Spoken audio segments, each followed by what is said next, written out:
I mean, if you like sports with consequences, we got a whole bunch for you tonight at Golden One Center. A Warriors loss, again, would be a screeching halt, maybe to the dynasty itself. The last game the Warriors play this year, no matter where that last game is, anything less than that last game being back in the NBA Finals, which feels like a wild long shot, probably means this could be the last time we see, Klay Thompson in a Warriors uniform?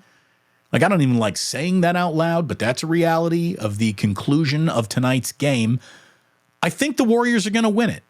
I do. I think the Warriors are going to go up to Sacramento and win this game. The Warriors have a better record on the road than the Kings even have at home. The Warriors, I think, get a better effort on the road out of their team for some reason than they've gotten at home all year. In the last 10 games, the Kings are just retreating while the Warriors, are 8-2 over their last 10 games. So how are you playing now? The Kings are only 4-6. There's never a moment of Kings basketball where they come to a fork in the road and they take the winner's lane. Is there a single big game in the history of the Kings franchise that the Kings have won? Does it happen? What a regression the Kings made this year.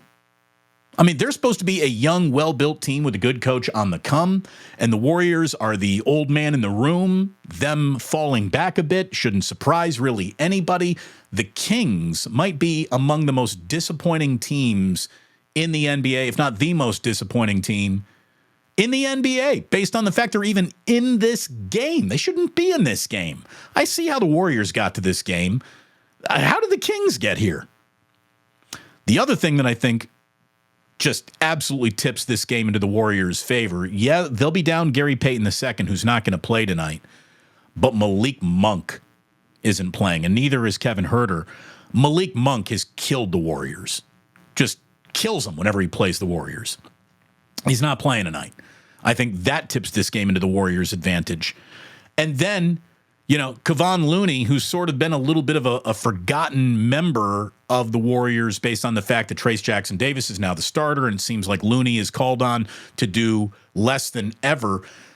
Remember, in the 7-game series last year, I mean, we saw like a Wilt Chamberlain rebounding level effort from Kevon Looney against Sabonis. He pulled down more than 20 rebounds, I think 3 different times in a 7-game series. Looney might rear his head tonight as someone who matters an awful lot in this game. And if Trayce Jackson-Davis is struggling early, watch Steve Kerr go to Looney quicker than he would probably in a regular season night. Again, because this game comes with consequences. You don't have much time to figure it out. Mike Brown, again, he should be ashamed that his team is in this game to begin with. Last time the Warriors faced a win or season over game up in Sacramento, we saw Steph Curry drop 50. So Curry's going to be motivated. And again, the absence of Gary Payton II would concern me, but I'll trade you. Gary Payton II ain't playing for Malik Monk ain't playing anytime you'd want to make that deal. So I don't think that hurts the Warriors. I think they're going to ask Wiggins to hop on De'Aaron Fox tonight. And I think they're going to ask Brandon Podziemski to do it for a little bit. And I think they're going to even ask Chris Paul to do it. Chris Paul, De'Aaron Fox sounds like young man, old man mismatch. But the truth is Chris Paul understands angles.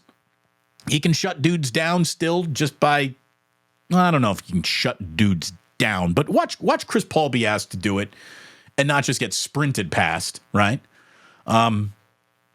Jonathan Kuminga, we didn't even see him in the 7-game series against the Kings last postseason. Jonathan Kuminga, the last time we saw him against the Kings, he came off the bench. He had 31 on 12 of 19 shooting.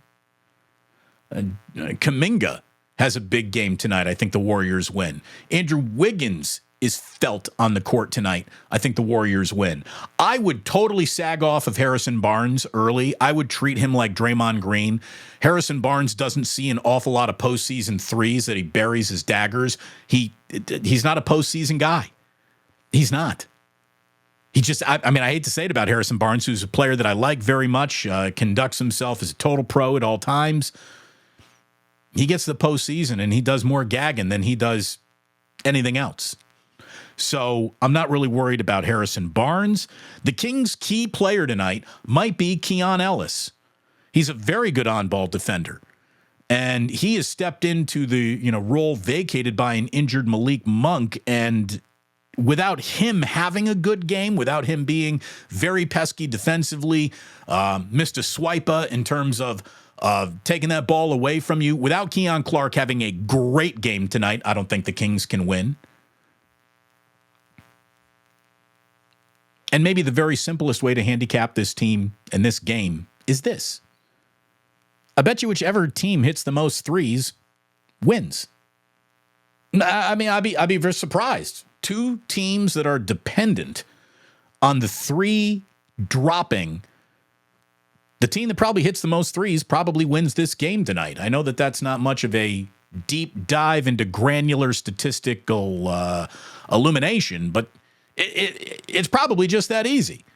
And I'll tell you, the Golden State Warriors, when they hit their threes, they're still a handful.